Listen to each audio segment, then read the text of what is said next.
1930s, President Franklin Delano Roosevelt addressed the nation through a series of radio broadcasts known as the Fireside Chats. His aim was to reassure the common man that our society would recover from its troubled times. But we're far from 1930, and I deal with a different kind of fire. For a new era of worldly frustration, we offer a fresh conversation. I'm Greg Carlwood, and these are the Higher Side Chats. How's it going, Higher Side Chatters? I'm your humble host, Greg Carlwood, just drinking a little drink and smoking a little smoke in sunny San Diego, and on our never-ending quest to shake the truth free from the feral, fierce talons of the power pyramid, we often talk about the idea that our reality might be far different than we're being told. Maybe Saturn was once a brown dwarf star in our original sun. Maybe the moon was brought into orbit as a control center for the ancient Archon overlords. Maybe the Earth is wrought with caverns and underground worlds full of non-human species farming the human population for genetic material. Or maybe we're just imprisoned in a holographic universe. It's hard to say for sure, and these are just a few of the models we've explored on this journey to the center of the truth. And today we're going deep into another one. One that many of you probably think right out of the gate is automatically ridiculous. Is that a conditioned response, perhaps? Only time will tell, but you'll quickly learn that today's guest does not shy away from critics' questions, and as he eloquently stated to me in the interview, this is the truth, and he is not afraid of anyone researching it too much. And that's an approach I can appreciate for anything fringe. I can't say it's turned me, but it's definitely opened my mind to a newfound respect for the flat earth argument. You might be surprised to feel the same way, and you'll want to remember this moment as the last time you thought the flat earth was stupid. And I stalled putting out today's show because I've been waiting a couple of days to hear back from the Money Bomb winner this month, Mr. McDermott. Please check your email so I can give you the $279 I'm trying to give you. Hopefully we'll hear from you next week. I also have to thank a listener named Daniel who mentioned he had some audio skills, and I just so happened to get some nasty feedback on this recording that he greatly improved. So we all thank you, man. But it's time we get weird. And if you walk away from this with more questions, definitely leave them in the comments for either Eric, or I have had several flat earth researchers requested recently. Maybe we can do a follow-up. But first, let's grease the wheels, wet the whistles, and lay a good base with my man, Eric Dubay. Drink a little drink, my friend, smoke a little smoke, 'cause it looks like Mr. Carlwood is starting up the show. We're diving down the rabbit holes and trying to relax. I hope you're ready for the higher side chats. Alright people, recently we've been exploring some increasingly extreme possibilities and pushing the envelope on what it means to truly challenge everything we think we know, and if we're inclined to agree on the basic premise that the shadowy secret society, priesthoods, Babylonian bankster bloodlines, and a network of powerful puppet masters have been shaping our world since ancient Sumeria, it should be within reason to question any of the truths you hold dear that have come from official sources. Today we're tackling several of them that I'm sure many of you have never even thought to doubt because I myself haven't either. And a week ago, I probably wouldn't have taken this episode seriously, but after combing over the work of today's guest, Eric Dubay, I've changed my tune, my tempo, and I'm rethinking the whole damn song itself. Eric is the man behind AtlanteanConspiracy.com and the author of a big conspiracy encyclopedia by the same name, covering everything from Atlantis to Zion. He's also more recently finished a book and documentary pair, both entitled The Flat Earth Conspiracy. A guy that has definitely challenged my worldview, and that's not an easy thing these days, so let's dive into it. Eric, my man, welcome to THC. Thanks for having me here. Appreciate it. So happy to have you here, man, and I think a lot of people are going to be challenged with this one, and it is going to be tough to articulate some of these arguments without pictures and diagrams. But what I've seen has raised some serious red flags with a lot of things that we take as a given, everything from the existence of nuclear weapons in the International Space Station to the makeup of the Earth and the entire universe itself. So let's not beat around the bush, man. You know, to challenge the heliocentric model of the solar system is pretty blasphemous in today's world. So how do we start to unravel some of this stuff? What are some of the biggest red flags with our traditional understanding that should start putting those first cracks in the listener's preconceived notions? Sure. Well, just our common sense everyday perception of the Earth, it is flat as far as we can tell. It is motionless as far as we can tell. And everything in the sky is revolving around us as far as we can tell. If nobody told us otherwise, we'd logically assume that the Earth was flat, motionless, with everything in the sky revolving around us. And you can prove that this is the case as well. For instance, with the horizon, as you rise up, no matter how high you go on the top of Mount Everest, or if you go in a balloon higher and higher, as far as 20 miles up and higher, we've gotten independent balloons have gone up with cameras. The horizon remains flat all the way around and rises to the eye of the camera all the way up. Now, if the Earth were a ball, no matter how big, the horizon is said to be the curvature of the ball. So as you rose up, the horizon would stay where it was, and you'd have to look down if you're in a hot air balloon, down further and further as you rose up, and the horizon would be below you. But in fact, as high as any non-NASA, RASA, or other Freemasonic space agency has ever shown us, as far as any independent camera has ever gone up with an independent rocket or balloon, as far as 20 miles up, totally flat and rises to the eye of the observer. So that's one proof. Of course, you can measure curvature if it actually existed. They say the ball Earth is 25,000 miles in circumference, and using spherical trigonometry, it figures out to 8 inches of curvature per mile squared.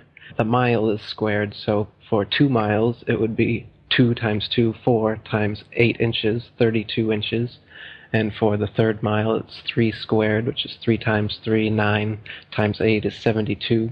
So you're going 8, 32, 72, 128 inches, and so on. And this is the kind of curvature that would exist on a ball, and specifically on a ball 25,000 miles in circumference, as they say it is.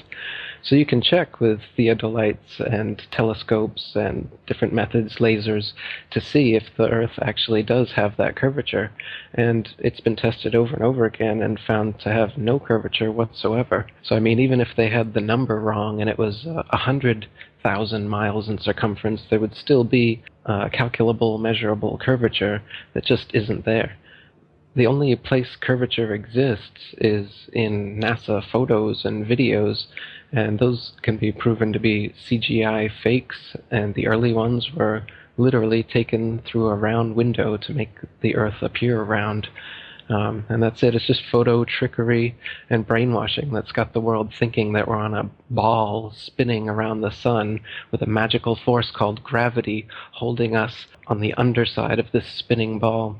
It's all just brainwashing that we've received. It's pseudoscience accepted as legit science. But real science has confirmed geocentricity in the flat Earth for thousands of years. The flat Earth was known to ancient cultures all over the world for thousands of years, and it's actually a relatively recent phenomenon that people have been believing we're on a big ball spinning around the sun. Pythagoras first came up with it about 2,500 years ago. He's also often considered the first Freemason, and it didn't go anywhere much from there until 2,000 years later.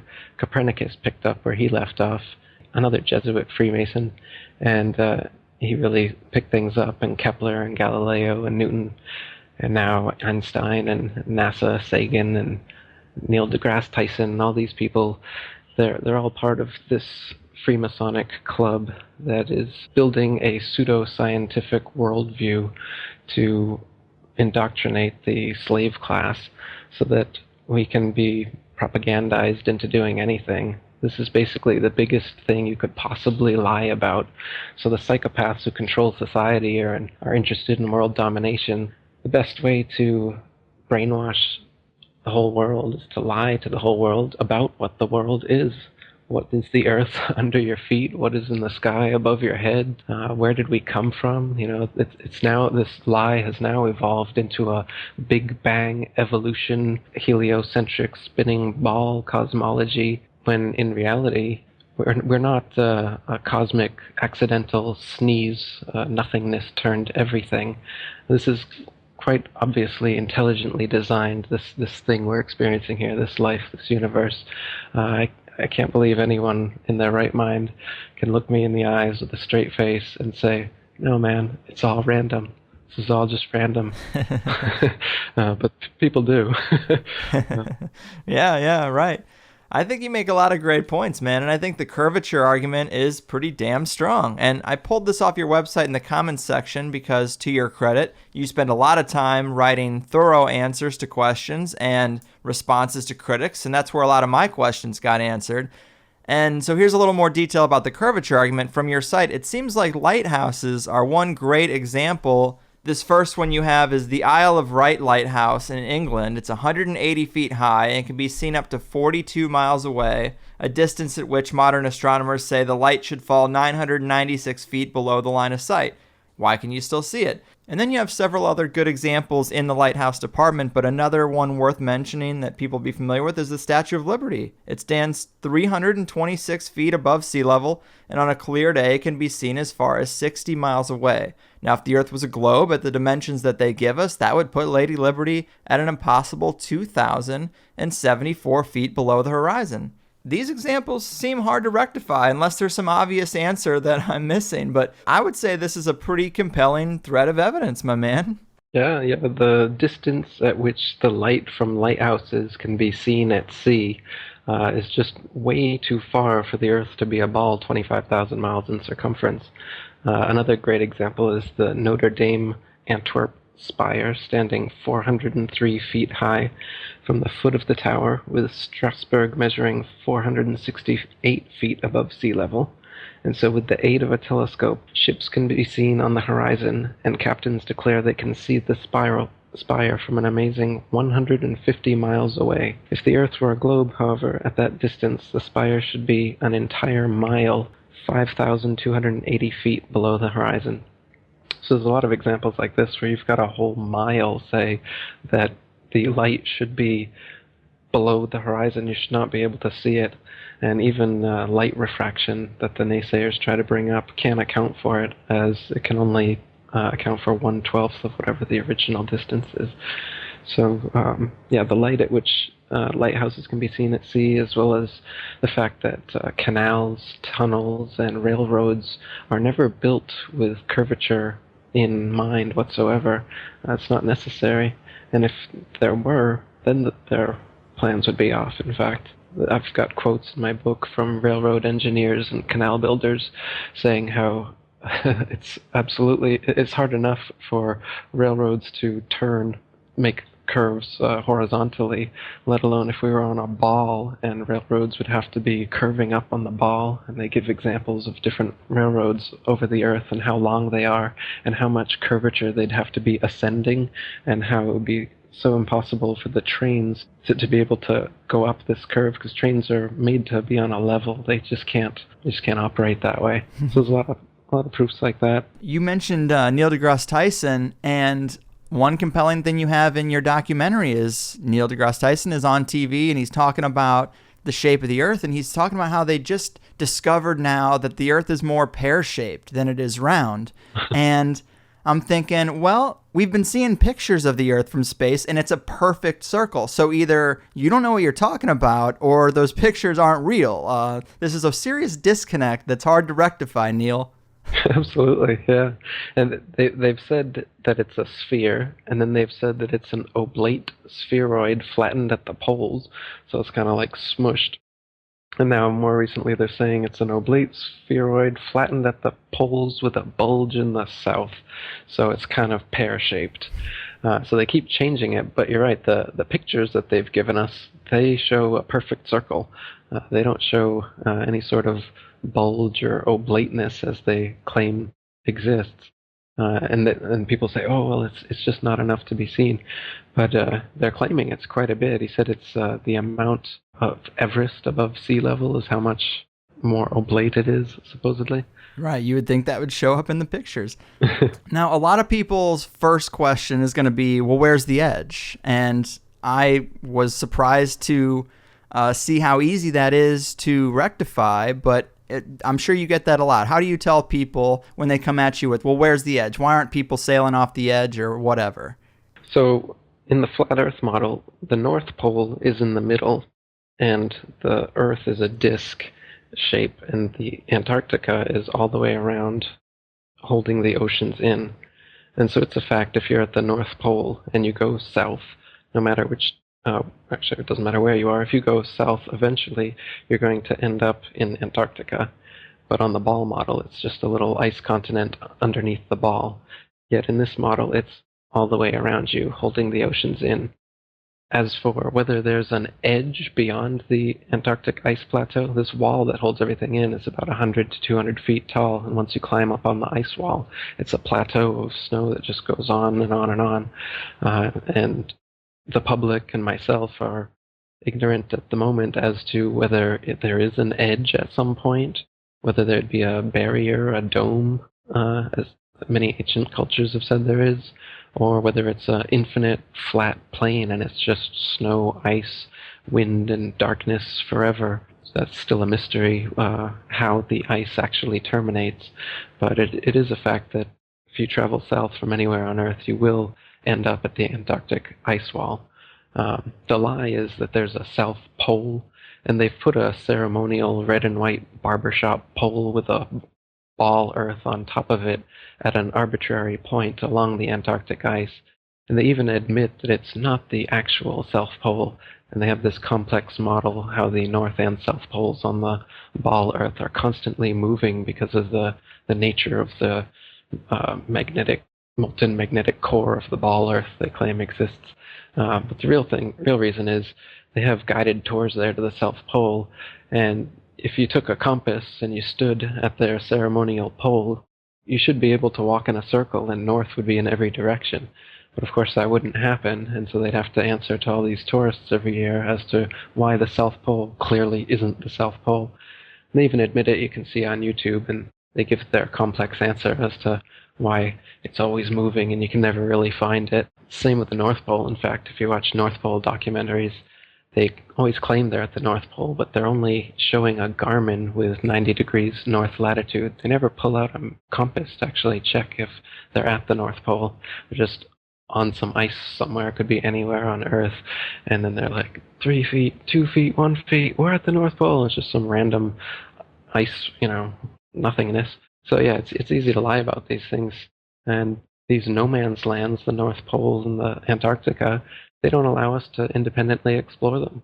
So people like Rodney Clough or Jarl Anderhoy, independent explorers who've wanted to go to the North Pole and Antarctica without getting government pre-approval and only going with their escorts to the places they want you to go, they've actually been turned around at gunpoint by military vessels not allowing them to go in. Jarl Anderhoy's faced jail time and fines for it as well. So they definitely don't want us exploring what is in the middle of the flat Earth and on the edges. They keep us in the middle. Yeah, I find it really interesting. And the first thing I had thought when I was getting into this is like, well, what about airplanes? People fly from North America to China to Europe, all around the globe, or, the proposed globe.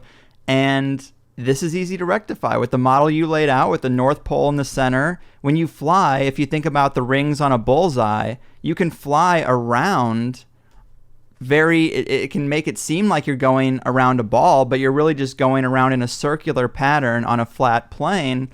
And I was like, wow, I never really thought about it like that. And if you look at, well, of course, something we always talk about is hidden in plain sight, symbolisms and corporate logos that they use. And if you look at the UN flag, this is exactly the model you're proposing. And it even has an overlay of like a bullseye pattern that shows you the overlay is exactly how planes would fly around or how ships would navigate around. But it's really odd that the UN flag would take up the exact same composition or damn close to the flat Earth model. Yeah, the UN flag is a flat Earth map. You can look at it. It is not a ball Earth. It's a flat Earth.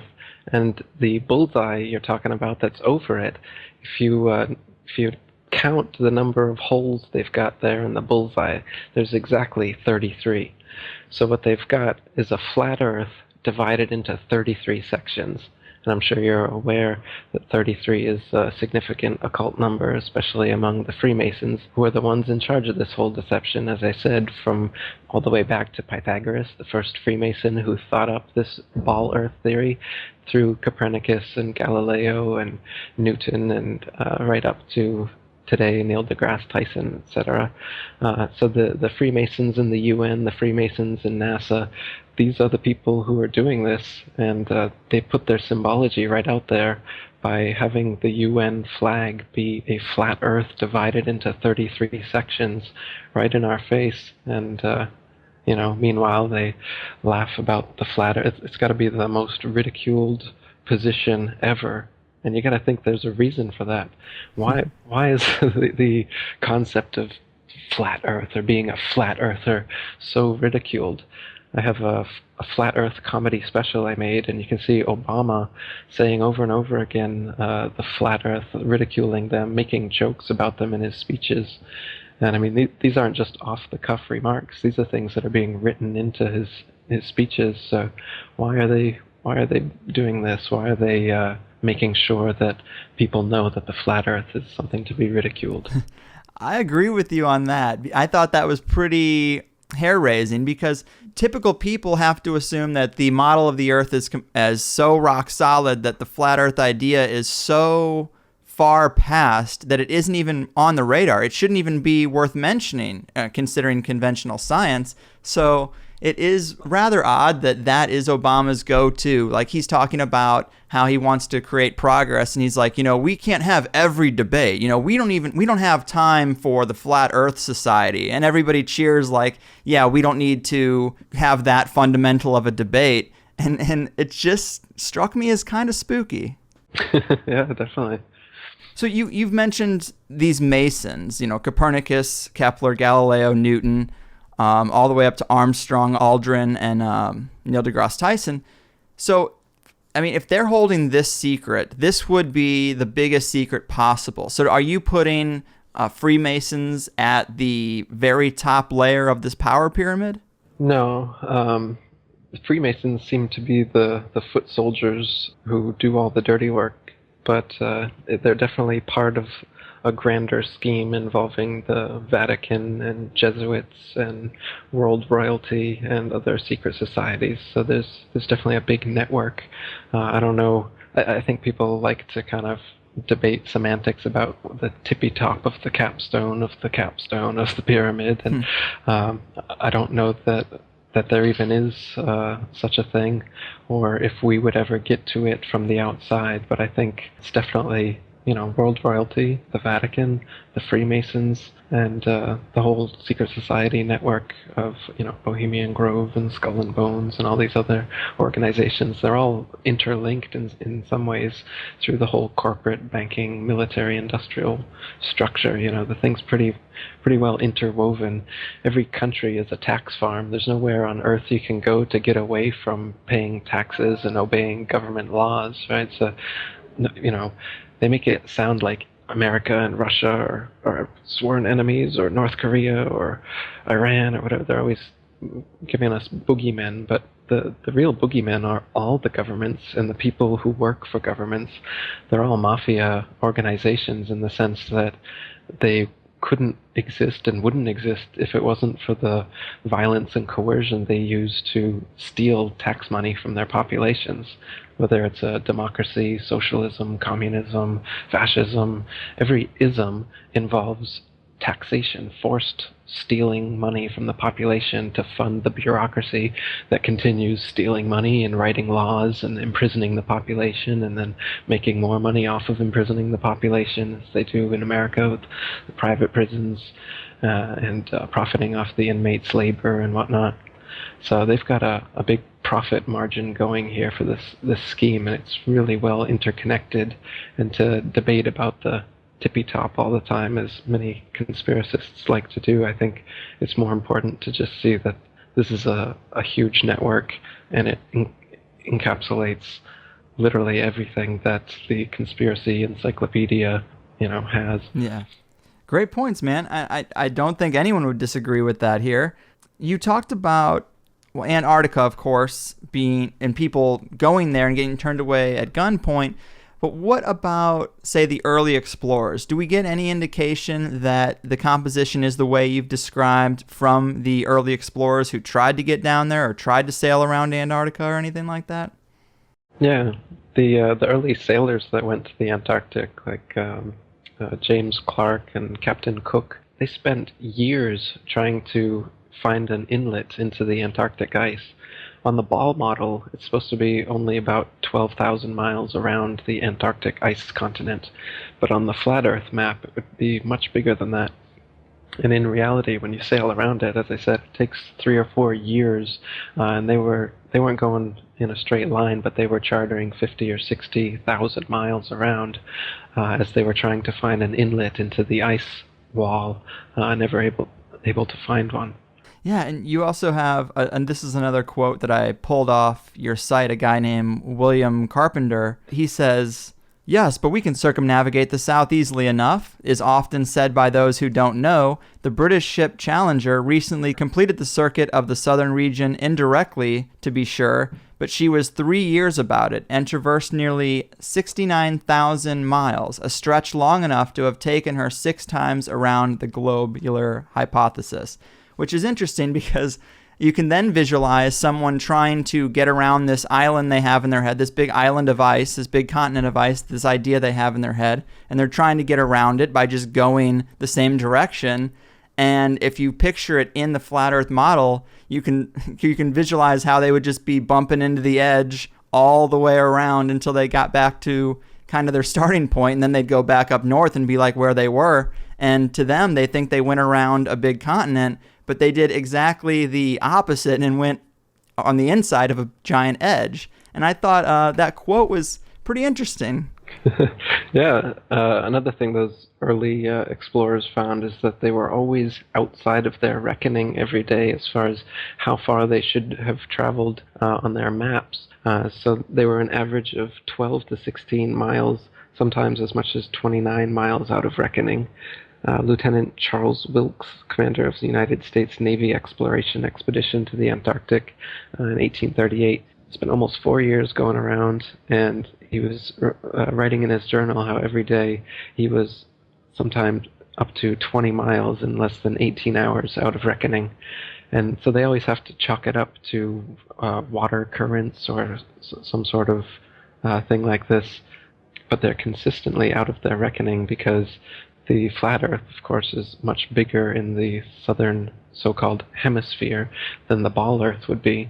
So the maps that they're using are all assuming the ball Earth. They're flat maps, by the way. They use, it's called plain sailing, is the most common used navigation method, which is done assuming the water is a plane, as it actually is. The natural physics of water proves that all the surface of water on Earth is a plane, by the way, because, as you know, water will always find and maintain its own level. So if it's dammed up and then released, it will rapidly rush off in all directions until it remains level. Yet they say that we're on a big ball here, and the oceans are all convex, somehow held onto the Earth through the magical force of gravity, yet we can see with our eyes, and we know through physics, that water maintains and always is level. Yeah, that's a compelling point. And you did bring up earlier that the horizon always looks flat, and I think most people would say, well, that's a perspective issue. That would be the argument, the typical argument. But if you haven't seen it, people should look at it. That you're right about the idea that there's people who have attached cameras to balloons, just independent people who've attached a high-def camera to a balloon, sent it up as high as they possibly could just to get that footage, because it is interesting to do. And you are right, as far high as it goes on any of these videos that I've seen, I'm a little surprised that you never see a curvature. Even thousands of feet up, you don't see that curvature. It's a little odd. You'd expect to see it. Yeah, though sometimes you do see curvature, and it's because of using a wide-angle lens. Right. For instance, on the Red Bull dives that Felix Baumgartner did that everybody has seen, if you notice, the outside cameras are clearly wide-angle lens, and then there's an inside cockpit camera that isn't. And as you're watching it from the outside cameras, you'll notice that the supposed curvature of the ball Earth starts really early on, just as he's lifting off. and the exact same curvature stays exactly the same all the way up to the point where he's going to jump. So the curve is the same, but his altitude has risen by many, many miles. The reason the curve is the same, of course, is because it's a wide-angle lens effect. It's not actually the curve of the horizon. It just seems that way. Right. And that's proven by the inside camera, which, as the door opens, you can see the horizon out that inside camera. It has risen to the eye of the camera. As I said, on a ball Earth, you wouldn't open that camera and have the horizon right at eye level in front of you, no matter how big the ball was. That effect can only happen on a flat plane. And you can see in that dive shot that the inside camera, the horizon is completely flat. Then it goes to the outside, and you got a huge curve. But when you're looking at some of the amateur balloon footage, some of it's lens corrected, and it's completely flat.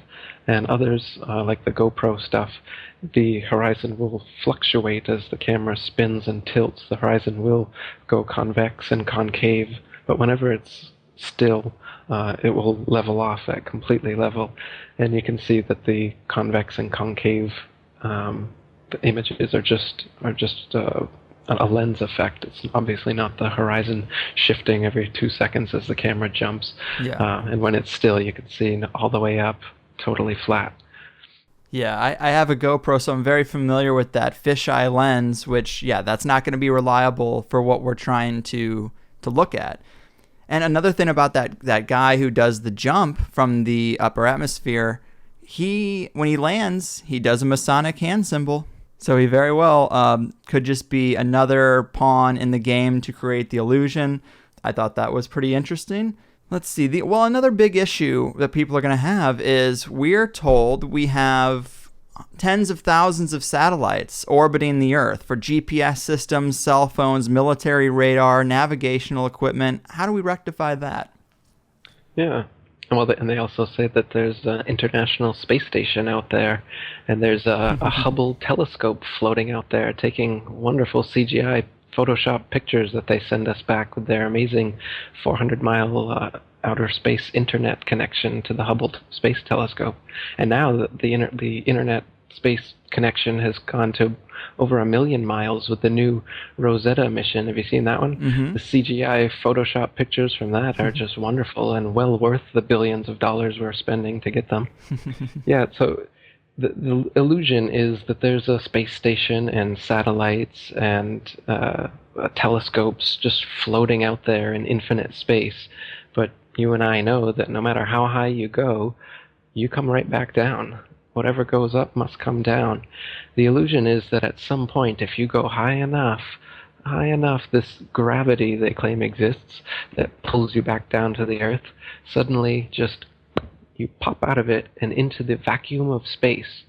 Now, the vacuum of space can't exist because it's connected to the non-vacuum of the atmosphere in Earth and all the other supposed planets that exist. So a vacuum must be a closed system. But they claim space is a vacuum and space is an open system. So it's philosophically impossible for space to be a vacuum. And the way that they fool us into thinking that this actually is plausible is threefold. The first way they do it is in zero-G planes, which are Boeing 737s that do parabolic maneuvers that have a free fall illusion, a free fall effect rather, that happens for about a minute where you can be floating in these planes. And that's how they get this outer space look, like you're floating in outer space. The second way is through wires, harnesses, and green screen for the longer shots. In the ISS, for instance, they do that. And the third way, for like the outside shots they do, are in pools. They're actually underwater. And this is confirmed by the fact that there's bubbles rising in the pool in a lot of their shots. And people on YouTube have dissected a lot of the ISS and other supposed space footage and all the space bubbles that are coming out of their helmets. Some people are even wearing scuba gear. They found that as well. So that they fake these zero-G illusions by being in water, by being in zero-G planes, and by being in harnesses in front of a green screen. And that makes us think that it's possible that out there in space you could just be kind of floating around like they show us in the movies. But as far as we'll ever know, as far as you or I would ever know. We go as high as we can in a plane or a balloon or a rocket, and we come right back down. Even the rockets they send up, if you're honest about it, you'll notice that they don't go straight up. All their rockets start a parabolic curve, they start to arc over, and the ones they claim are successful are the ones that go out of view before they come all the way back down. And if anybody asks, why do they always curve over like that? They just say that they're going around the curvature of the ball Earth, and they'll reach escape velocity soon. And at some point, they'll just pop right out of the gravity, and then they'll be floating, which is another problem, because if you were in a vacuum and you were using rocket thrusters or anything to thrust yourself forward, you wouldn't go forward or in any direction you wanted to. You just spin wildly out of control like a gyroscope in 360 degrees in 3 dimensions, spinning wildly. You don't go anywhere that way. So the whole idea of space travel is a big joke. It's all science fiction. Yeah, the other thing I thought was really compelling about the satellites is you talk about just go on Google and do an image search for satellites. A lot of the stuff you see is going to look pretty archaic considering modern technology because they've been using the same model for so long. But almost everything, well, if this model is to be true, it'd have to be everything. But everything you see looks CGI, or it looks like a little computer graphic of a satellite. Where are the pictures of Earth with 20,000 satellites orbiting it? If we have an International Space Station, can't you get a photograph that has all these little dots that should look like lice all around the Earth's outer atmosphere? That's one issue, but also the temperature. They tell us the thermosphere is 2,000 degrees Celsius. Well, what metal is going to be able to withstand that kind of heat? What computer can survive in that environment? Yeah, that's right. Those are 2 more good points for why satellites, well, we shouldn't just assume that these things exist just because people say they do. If you want to be scientific and you want to be a real skeptic, you want to be a critical thinker, then you should only accept things that you can verify with your senses and with evidence yourself. So, people think it's crazy to believe that satellites don't exist. But really, it's crazy to believe that satellites do exist when you have no evidence and can never verify it for yourself. Just like these space programs and space telescopes and all these other things that we will never confirm. As far as we know, if I go up on a plane and I jump out, I'm coming back to Earth. Doesn't matter how high I go. I'm not going to start floating at some point like they claim happens, and has to happen if there are satellites out there. But as you said, if you look at the pictures of satellites and the pictures that these satellites are supposedly taking, they're all CGI. The satellite itself is fake. The pictures of the Earth look like cartoons. They claim almost all of them are composites, which is their word. They say that they receive ribbons of imagery from satellites, which is their term they use to tell us, why we don't just get a friggin' photograph. So they say we get ribbons of imagery, and then they have to splice the ribbons of imagery together in Photoshop. So they even claim, they even admit, NASA workers themselves on radio have admitted that they have to use Photoshop on the satellite images. It's just how the data is received, and so that's how it is, man. Yeah. So I find this theory really interesting, far more interesting than I thought it would be, to be honest. And I guess if this was 100 years ago, I would be a lot more convincible than I am today, just because I can't rectify the things like GPS, like latitude and longitude navigation, the idea that there's pilots flying around the planet, that there's a lot of sky watchers, like that look up at the sky and they'll see, of course, what they say are stars, but they'll also see the dots that slowly move across the sky, and they'll say, well, those are the satellites. When you look up there, you can see those are the orbiting satellites. I've seen people who are UFO watchers take high-grade military night vision goggles and look at the sky, and it completely brightens up more than it does with the naked eye. And I have a hard time rectifying some of that stuff. What about, say, longitude and latitude navigation? How are we having whole industries of pilots flying around and no one's really catching on? Yeah, here's a good question. Why don't pilots catch on to this fact? If the Earth was truly a sphere, 25,000 miles in circumference, curvating 8 inches per mile squared, a pilot who wanted to simply maintain their altitude at a typical cruising speed of 500 miles per hour would have to constantly dip their nose downwards and descend 2,777 feet over half a mile every minute. Otherwise, without this compensation, in an hour's time, the pilot would find themselves 166,666 feet, 31.5 miles higher than expected. You just end up flying off into outer space if you weren't constantly dipping your nose down to fly around the ball. And so, like I said, if at the typical cruising speed of most planes, you'd have to be descending a half a mile every single minute. And this never happens. I've talked to pilots. Once you get to your cruising altitude, the artificial horizon maintains level. It don't touch the controls, just keeps on going. And so, I mean, the reason pilots don't figure, I'm sure some pilots figure it out, and then who are they going to tell? But I mean, they're just like everyone else. Everyone else is so brainwashed that they don't think of it. And if they do, I've even heard some explanations. They claim that, that they say the atmosphere. They say the Earth is spinning over 1,000 miles per hour, and that the atmosphere is also dragged along with it. So then, if some pilot says, "Hey, why don't I have to course correct downwards all the time?" their explanation is that this atmosphere that's being magically dragged with the spinning ball Earth also magically course corrects planes so that they stay at exactly the same altitude because they're in that atmosphere, that magical atmosphere that helps you curve around the ball Earth, man. They've got explanations for everything. Mm-hmm. And we're told that the Earth is spinning at 1,000 miles per hour, which is awfully fast, but yet, let's say a helicopter cannot just hover in the air for 12 hours, start in St. Louis, Missouri, hover for 12 hours, and land in China with the Earth spinning below it. And that is what, I would first think would be the situation. But then we're told because we're in the sphere, it all moves relative to itself, and you don't notice those changes. And see, I'm not a physicist, I'm not a pilot, and so it's hard for me to really play devil's advocate for their position. But I think about if you're in a speeding car going 90 miles an hour down the highway, you can play catch with the passenger, and it feels like you're stationary. Or like if an ant is crawling around on your dashboard, whether it's going with the grain of the car or against, it doesn't really notice that effect. So it's like, I guess I would think that the atmosphere would have the same effect as the encapsulation of that vehicle moving at a fast speed. To the people inside of it, they don't notice. And I guess that's the argument. But do you find flaws with that argument? Yeah, because once again, it's explaining away your common sense and your experience, which is that you're not moving whatsoever. And so they say, yes, you are moving, silly, but you're just moving at such a constant velocity that you don't notice it whatsoever.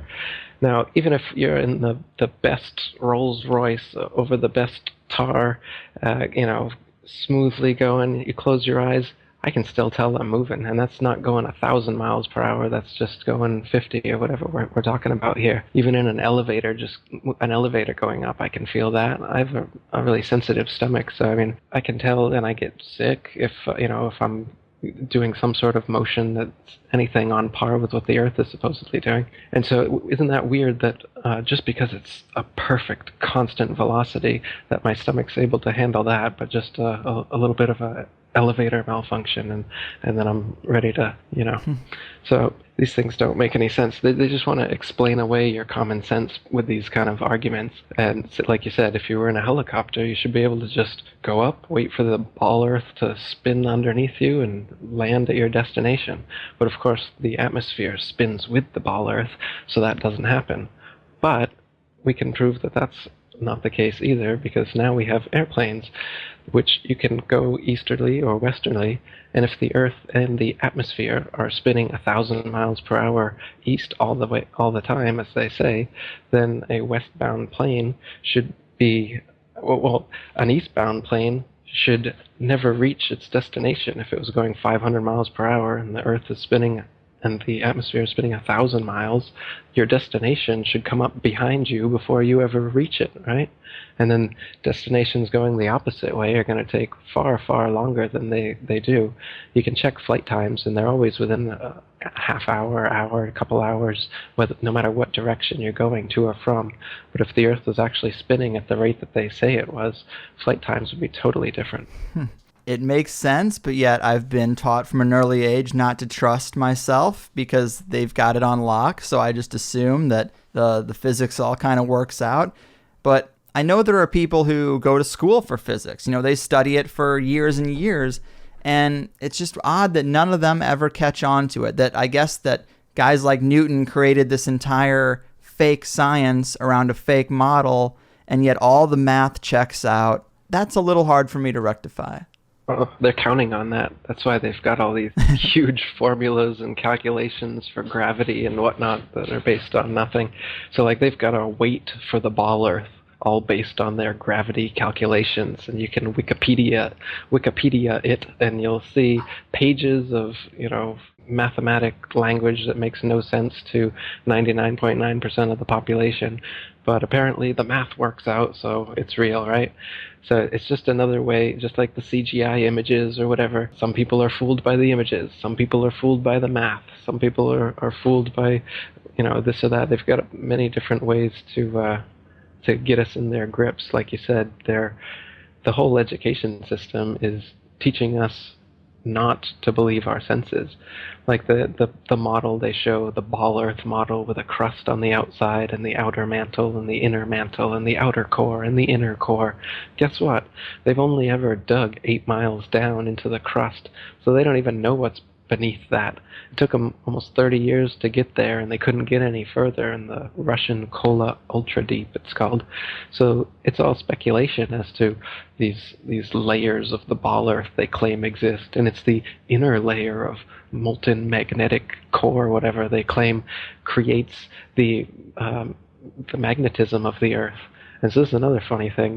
They claim that the core that we've never gotten to, so they can't be confirmed existed, causes a magnetic effect on the ball Earth, so that at one point at the top of the ball is a pole, and at the exact opposite point on the ball is an opposite magnetic pole.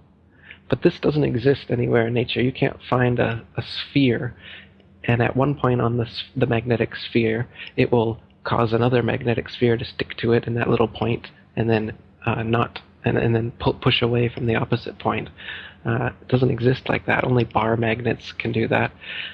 What do exist, however, are ring magnets, and those are shaped just like the flat Earth model, where the pole is in the middle, and then the opposite pole is actually every point along the circumference. So the magnetic explanation, which a lot of people will bring up, well, how does magnetism work if we're on a flat Earth? The accepted model is that it's this spinning molten magnet stuff in the core that creates this kind of north-south ball magnet, which doesn't actually exist anywhere in nature. Yet the ring magnet, which is it's in loudspeakers and other things, that's the flat Earth model, and that actually does exist. So that's an actual magnet instead of an imaginary magnet like they claim exists. And we'll actually admit that I don't know what's under the flat Earth. We've only gone 8 miles down, and we haven't gotten to the bottom of the Pacific. All I know is, as far as we can tell, the water is completely flat, and the land is flat, other than hills, valleys, and mountains over a long period of space. There's no convex or concave curvature. It's totally flat.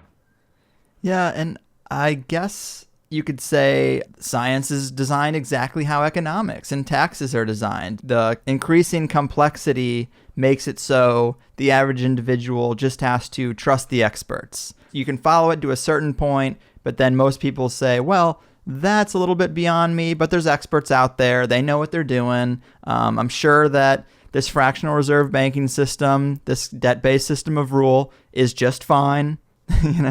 I'm sure the taxes I'm paying are totally fair. They've got the code. They got the big book. They wouldn't overcharge me. They wouldn't, pull any scams on me. And you could apply the same thing to, of course, science, but it's just to what degree? This is a really far out degree. That's right, yeah. I mean, our eyes and experience tell us the Earth is flat and motionless, and everything in the sky revolves around us. But when we cease to believe our own eyes and experience, we have to prostrate ourselves at the feet of these very pseudo-scientists who are blinding us, treat them as experts, astronomical priests who have special knowledge only they can access, like the Hubble telescope. So by brainwashing us of something so gigantic and fundamental, it actually makes every other kind of lesser indoctrination a piece of cake. Earth being the flat, fixed center of the universe around which everything in the heavens revolves gives a special importance and significance not only to Earth, but to us humans, the most intelligent among the intelligent designers' designs. By turning Earth into a spinning ball thrown around the sun and shot through infinite space from a godless Big Bang, they turn humanity into a random, meaningless, purposeless accident of a blind, dumb universe. So it's like trauma-based mind control, beating the divinity out of us with their mental manipulations. People are always asking, why do they do this? Other than the obvious profit margin motive, NASA being the biggest black budget black hole in existence, sucking in over $30 billion taxpayer money for the fake moon landings alone. Nowadays, hundreds of billions of dollars, and not just NASA, but RASA and all the other fake space organizations around the world, giving CGI images for hundreds of billions of dollars. So this modern atheist Big Bang heliocentric globe Earth chance evolution paradigm spiritually controls humanity by removing God or any sort of intelligent design and replaces purposeful divine creation with haphazard random cosmic coincidence. And so by removing Earth from the motionless center of the universe, these Masons have moved us physically and metaphysically from a place of supreme importance to one of complete nihilistic indifference. If the Earth is the center of the universe, then the ideas of God, creation, and a purpose for human existence are resplendent. But if the Earth is just one of billions of planets revolving around billions of stars and billions of galaxies, then the ideas of God, creation, and a specific purpose for Earth and human existence become highly implausible.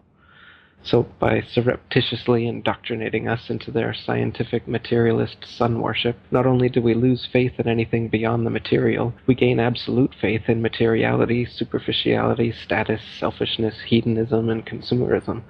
If there's no God and everyone's just an accident, then all that really matters is me, me, me.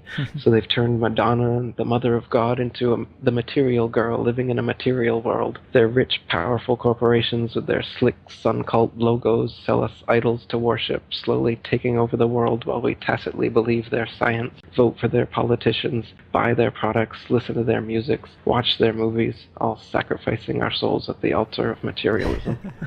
Touche, my man. It's a big deception.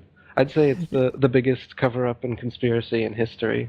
We've been completely deluded for 500 years. Not everybody, but nowadays it's pretty well advanced. Yeah. Most of the flat Earth material you'll find still in existence is from the 1800s, and there was quite a debate going on then. So there's still quite a few people unconvinced of the spinning ball theory back then. But nowadays with NASA and all the photo and videos that they give us, people don't really look at too much further for evidence, as they assume that that's all real. Right. Obviously, it is a huge can of worms, and there's so many things, so many arguments. People say, well, what about, the planets? Are the planets are all fake? Yeah, there's a lot of things that our science has told us that are built off of the heliocentric model that they've given us.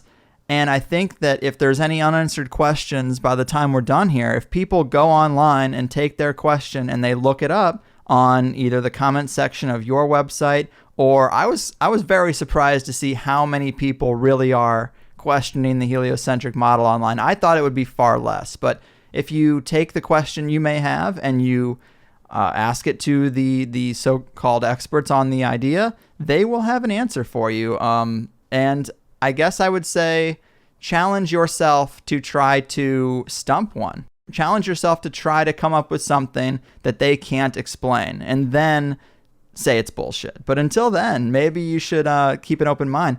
And before we do go too far into it, give us a clear mental picture, if you can, of what you consider the true model of the Earth and the cosmos and this whole thing to be? Because obviously we're calling in the question that there are not billions of stars, there are not a bunch of planets in the solar system orbiting the sun. That's a huge ball of wax. So what is this reality? How is it structured?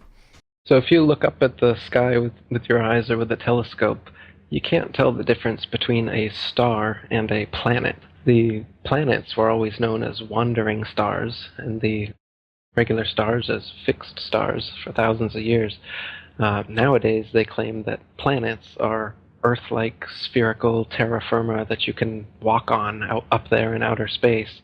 But as far as you can tell through any telescope that we have, it's just a round dot of light up there in the sky. All the planets and all the stars, none of them can be confirmed to be some sort of terra firma that you could land on, though in their pictures from their fake telescopes, they clearly look like big ball planets that you could definitely land on, as they show you with Mars and whatnot. But that can't be confirmed, again, with your own eyes or with a telescope that you could buy. With anything that we can see, the sun, moon, stars, and planets are all just lights in the sky revolving around us.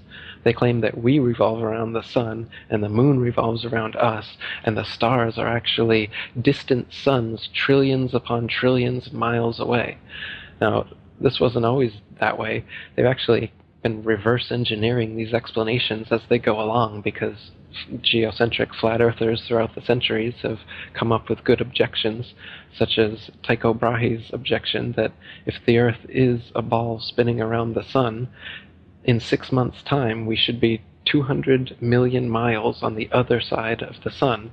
So the parallax perspective, when you look through a telescope in your backyard, you can prove this, you should see some difference in the stars after 200 million miles of supposed orbit.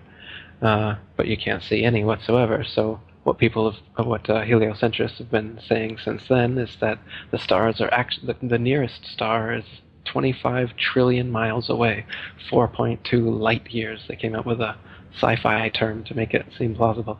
It's light years away. It's so far away that even after 200 million miles, you can't see an inch of difference in your backyard through a telescope after 6 months of supposed orbital motion. The reason that they say the ball Earth is tilted on its vertical axis 23.5 degrees is because you can see Polaris, the North Pole star, all the way to 23.5 degrees south latitude. And if the Earth was a ball, you couldn't see that because you'd be staring through the ball to look up at that star. You can see it on because the Earth is flat, of course, but you can't see all the stars at any one place from the Earth because of the law of perspective. That's why the sun seems to rise and fall in the sky every day as well, but it's actually not rising or falling anywhere. The sun and the moon maintain their altitude, and they revolve circles around the flat Earth. So we're stationary. The sun and the moon are actually the same size, just as they appear. There's another lie. They claim that the sun is 400 times bigger and 400 times further away than the moon, and that's why they just appear the same size from our perspective, but they're not. But I mean, again, with your own eyes, you can see when they eclipse, they are the same size. And the fact that they do eclipse is not quite a coincidence to happen on a Big Bang accident universe, that everything is just spinning around in space randomly. How come there's these two brilliant lights in the sky that pass each other and they're perfectly opposite? Do you know the sun's light is very different than the moon's light too? They claim the moon's light comes from the sun. It's reflected off of the sun. But if you collect the moon's light, it's actually cold. Whereas if you collect sunlight, of course, it's hot and you can burn things. The sunlight will preserve certain things, dry out meats and things to eat. But if you leave meats out in the moonlight, they spoil. If you're in the shade in the sunlight, the shade is obviously the temperature is going to be less. But if you're in the shade in the moonlight, the temperature's more. The moonlight is cold. I've never noticed that. I'm going to try that out. Yeah. The combustion in a bonfire is increased by moonlight, and it's decreased by sunlight. There's another one. So there's a lot of things that prove that the sun and the moon are actually their own lights. They're not. The moon is not a big ball up there in space that you can land Masons on, as they claim. It's just a light, a flat, round disk. And you can even see through the moon during waxing and waning cycles. The Royal Astronomical Society, even the people who are part of this manipulation, they've recorded several times that you can see stars and planets through the moon. And the astronomers that are seeing it, they're always flabbergasted about how this is possible. But it's because the moon is not physical. It's not densely physical in the way that they claim. It's just a light, so you can see through it. Just like the planets as well are just lights. That's why Pluto's not a planet anymore, because the light from it just rapidly diminished one day, and they couldn't continue fooling all the amateur astronomers that Pluto's a planet, because the starlight from it just diminished by 50%. I think that moon thing is pretty compelling. I am going to tonight see if that's true. I've never noticed that effect. I've never looked for that effect. But to think that if I get into the shade of the moon and that the moon is giving off its own light, I mean, that is pretty radically different. And I like those kind of challenges. So I'm going to try to see how that works. But I'm surprised more people haven't stumbled upon that. If the moon is giving off a cold light, I guess we just assume it's the absence of sunlight, but to shade yourself from that and be warmer, Interesting indeed, isn't it? It is. I don't know, man. This is about as far out as it gets, and it's super awesome. So, thanks for being here. We covered so much ground. I think we made a pretty good, complete case for at least the proponents of the flat Earth. I think they would be proud of the interview we did today. But, if there are still skeptics out there that are resistant to this idea, is there anything else before we wrap this up that we should mention as icing on the flat Earth cake or anything? Yeah, I recommend everybody look into it, do your own research, and check out my website, atlanteanconspiracy.com. My book and documentary is free on YouTube, The Flat Earth Conspiracy, and I've just restarted the International Flat Earth Research Society. You can come see some of the message board stuff we're doing over there at ifers.boards.net. Perfect, man. And I did want to mention also real quick, for people who are going to go look this stuff up, you might want to avoid the Flat Earth Society because they seem to be controlled opposition. You have a post about that, how the Flat Earth Society, the official group, they purposely sound crazy. They purposely don't answer things correctly. And when you trace back some of the people who are involved, they are Masons as well. So it seems like they might have this group set up to look stupid. Maybe avoid that. Exactly. The Flat Earth Society was set up after the International Flat Earth Research Society was set up as the controlled opposition to bring people away from that society. Charles K. Johnson, who ran that society, he had his house burned down and all of his flat Earth material was burned in the fire, and he claimed to his dying day that it was done by a NASA agent who also tried to murder him. And so, the Flat Earth Society, what they do is they mix a bunch of false Flat Earth arguments in so that people who are considering the Flat Earth and trying to research it, they'll instantly come upon the Flat Earth Society material because it's at the top of all the search engines. And they'll have false arguments like, instead of saying that gravity doesn't exist, as we got into a little bit, they'll say gravity exists, but it's explained by the flat Earth disk constantly rising up 9.8 meters per second. And so, you can imagine, instead of you falling, the flat Earth is rising up, and that's what happened. Right. But again, this is a silly argument. If that was the case, then sustained flight would be impossible, and the flat Earth would be rising up into planes and helicopters and stuff, crashing into them. So they present an easily refutable argument like this, and then well-meaning researchers trying to look into the flat Earth find their frequently asked questions that has these bad answers, and then they just think, oh, well, this is ridiculous. And they also they make the whole thing into this big satire, and they address it cynically. So if you read some of their threads, they don't keep a serious research kind of attitude. They're always off the cuff, trying to be witty and funny all the time. So the whole thing is just made into a mockery. Yeah. They even made a mockumentary called In Search of the Edge, and they'd show it to people in public schools. They'd show it to kids, and then afterwards they'd ask them if they believed it. And then if the kids believed it, they'd then give these worksheets showing why it was wrong and that the Earth definitely isn't flat, and here's why, and then they'd start a big Ball Earth unit based on it. So the Flat Earth Society has been involved in these kind of fake Flat Earth arguments and documentaries and everything from the get-go up until today. So yeah, so steer clear of the Flat Earth Society and come on over to the International Flat Earth Research Society. Yeah, just like Alex Jones makes conspiracy theorists seem crazy, they have an organization set up to make flat earthers seem crazy. So it's definitely worth a mention, because I didn't want people to go there and then get turned off. Like you said, it's usually the first thing they see. So Atlanteanconspiracy.com. Check out Eric's awesome YouTube page that's got tons of this stuff that has made me question a lot of things I thought I knew.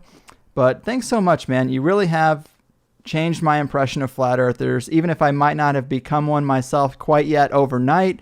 I love the fringe ideas like this. I just didn't think there was a real argument there, and now I think there could be. So keep doing what you do, and take care of yourself out there, man. Thanks, dude. Appreciate it. It was a good interview. Whoop, there it is, good people. I hope you think we handled that well, and maybe you think it's still a little ridiculous, and that's totally fine. But come to the table with legitimate questions, serious problems with it, or evidence that we do live on a round planet. And like I said in the beginning, I've had several flat earthers requested as guests. We'll try to stump the next one.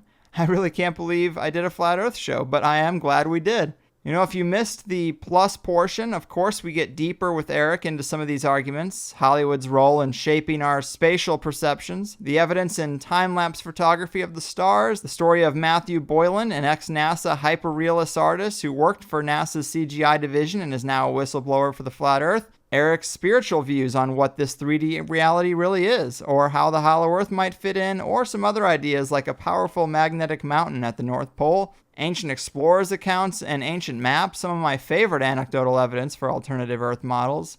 We got into more moon stuff. You know we love the moon stuff lately. And we also explored two other big topics that Eric lays out on his website. The case that the International Space Station is fake, and the case that nuclear weapons don't exist. Both are out there ideas that Eric sums up very nicely. And you can hear that stuff if you are at all interested in supporting the show that you know you love so much.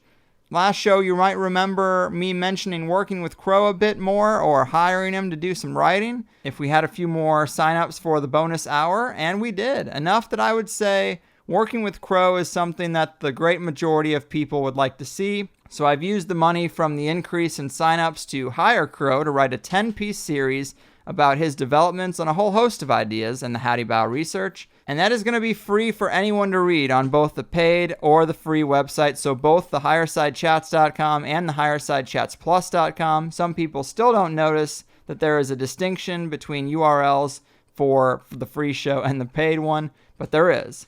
And I'm going to upload it on both. Now, as a way to get the Plus members more involved and to say thank you for supporting this little side project and for signing up for Plus, Crow is going to watch the comments closely on the Plus site and allow the Plus members to sort of steer this article series, or at least influence the direction and topics that are going to be covered.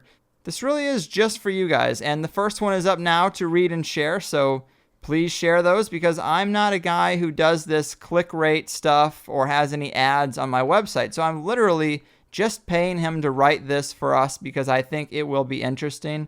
But if you share these pieces, maybe new people will learn about what we're doing here, and that's a benefit. And I just hope people are realizing that when you sign up for THC Plus, it's not just so I can get a nicer car.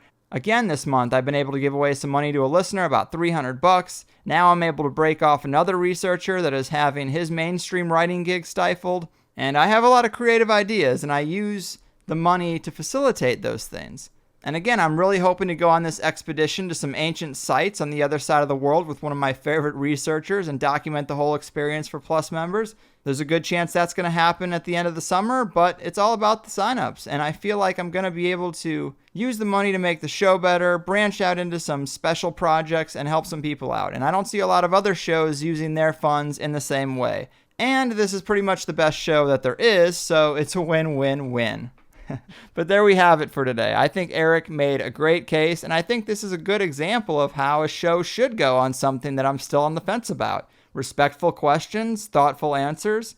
I wish Jan Irving could have been so decent at the first sign of disagreement. But on this flat earth thing, I just can't get around the idea that there's no real outer space. I'm okay with the idea of us not being able to get there and that UFOs are crafts from another species that lives inside the earth. But NASA and modern astronomers elaborate so much on nebulas and galaxies and Earth-like planets with so much detail about the various stars and the moons of these planets.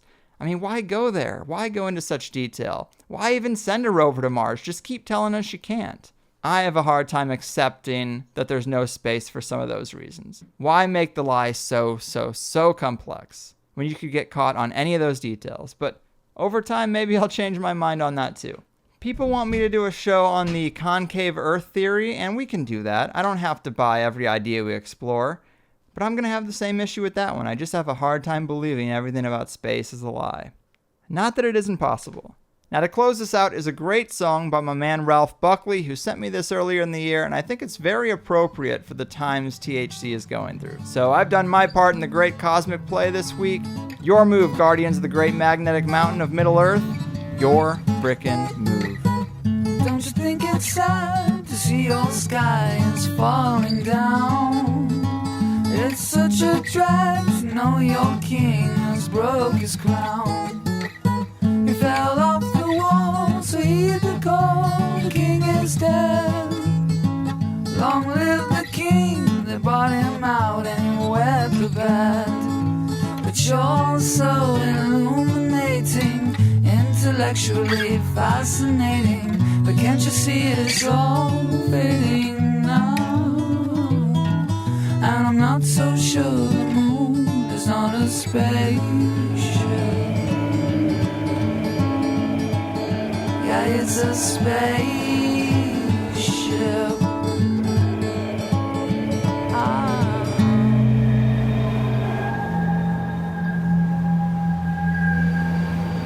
I'm going up or down, all around, bring me up to Mars. Inside the moon, they manufacture Tesla cars. Another exercise, so close your eyes and count to 10. Time for your last rites, so say goodnight to your next of kin. But you're so illuminating, intellectually masturbating. But can't you see it's all fading now? And I'm not so sure the moon is not a spaceship. Yeah, it's a spaceship.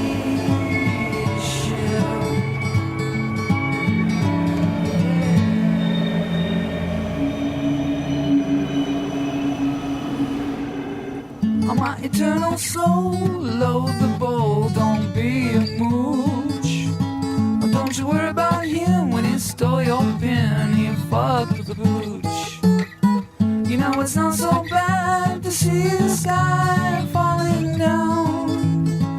It's such a drag to live your life wearing a frown.